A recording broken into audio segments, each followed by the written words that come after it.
Assalamualaikum warahmatullahi wabarakatuh. Perkenalkan, nama saya Fariza Iqbal Mala, NIM B131190336.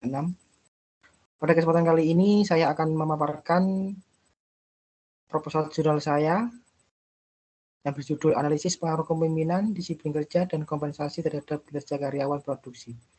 Studi kasus pada PT Bomin Permata Abadi Jepara.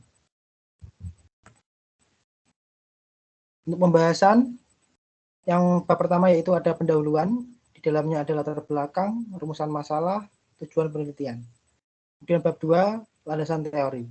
Di dalamnya ada kinerja karyawan, kepemimpinan, disiplin kerja, kompensasi.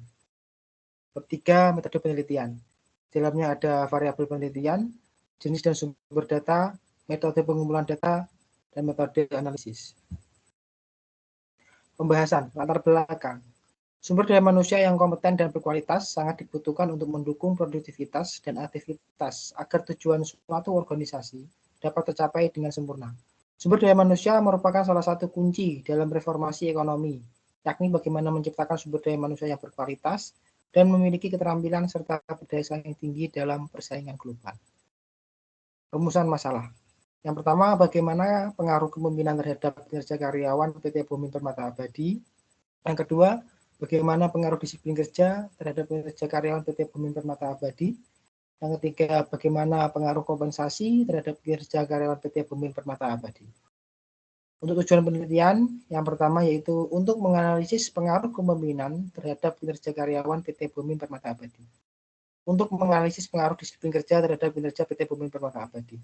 Dan yang terakhir, untuk menganalisis pengaruh kompensasi terhadap kinerja karyawan PT Bomin Permata Abadi.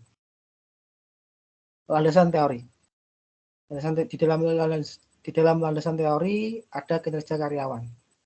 Menurut Mangkunegara 2010, kinerja karyawan atau prestasi kerja adalah hasil kerja secara kualitas dan kuantitas yang dicapai oleh seorang karyawan dalam melaksanakan tugasnya sesuai dengan tanggung jawab yang diberikan kepadanya. Kemudian ada kepemimpinan.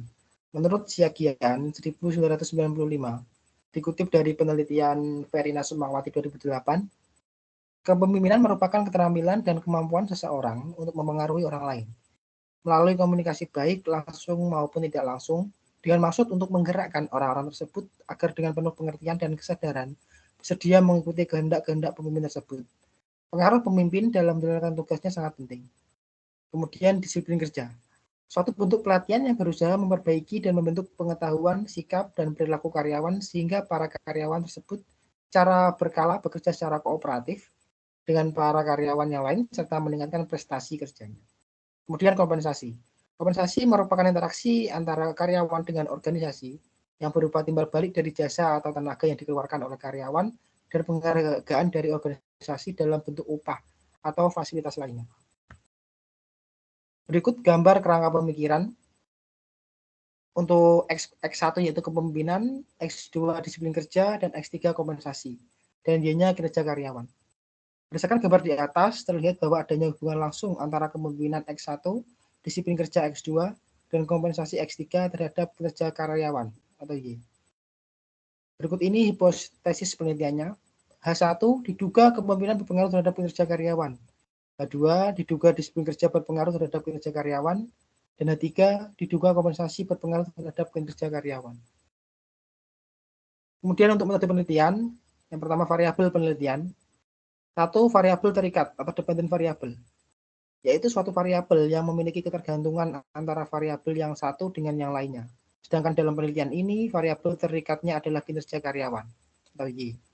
Yang dua, variabel bebas atau independent variable, yaitu variabel yang tidak mempunyai ketergantungan. Dalam penelitian ini yang termasuk ke dalam variabel bebas adalah kepemimpinan X1, disiplin kerja X2, dan kompensasi X3. Kemudian jenis dan sumber data.